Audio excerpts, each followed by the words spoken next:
Hi hello everyone, welcome back to mini vlog 9. After long time ನನ್ನ college friend ಪ್ರೀತಿನ meet ಮಾಡಿದೆ. ಅವಳು ನೋಡಿದಾಗ ನನ್ನ ರಿಯಾಕ್ಷನ್, ಇವನೇನ್ ಮಾಡ್ತಾ ಇದ್ದಾನೆ ಇಲ್ಲಿ? ಎಷ್ಟೋ ವರ್ಷಗಳ ನಂತರ ನಾನು ಅವಳು ಭೇಟಿ ಆಗ್ತಿರೋದು ತುಂಬಾನೇ ಖುಷಿ ಆಯ್ತು. ಸ್ವಲ್ಪ ಅವಳ ಜೊತೆ ಟೈಮ್ ಸ್ಪೆಂಡ್ ಮಾಡಿ ನಮ್ಮೂರ್ ಬಸ್ ಹತ್ತಿದೆ.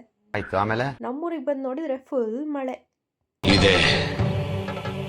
ಇಲ್ಲೊಂದು ಸಮಸ್ಯೆ ಖಂಡಿತ ಇದೆ. ಬೆಳಗ್ಗೆ ನೋಡಿದ್ರೆ ಬಿಸಿಲು, ಸಂಜೆ ನೋಡಿದ್ರೆ ಮಳೆ. ಅವಾಗ ನನಗೆ ಯಾವ ಸಾಂಗ್ ನೆನಪಾಯ್ತು? ಮಳೆಯೇ ಏನು ನಿನ್ನ ಹನಿಗಳ ಲೀಲೆ. ಇವತ್ತು ಗುರುವಾರ ಆಗಿರೋದ್ರಿಂದ ನಾನು ಯಾವ ರೀತಿ ರಾಯರ ಒಂದು ಪೂಜೆ ಮಾಡಿದೆ ಅಂತ ನೀವೇ ನೋಡಿ. ಉಸಿರನು ಕಾಯನು ಹಸಿರನು ನೀಡಿದ, ಇರುಳನು ನೀಗಲು ಹಗಲನು ನೀಡಿದ, ಶರಣು ಎನಲು ಇವನು ಒಲಿದು ಬರುವ. ಸೊ ಫೈನಲಿ ರಾಯರ ಒಂದು ಪೂಜೆನ ಈ ರೀತಿ ಮಾಡಿದೆ. ಇದಾಗಿತ್ತು ಇವತ್ತಿನ ವ್ಲಾಗ್. Thanks for watching.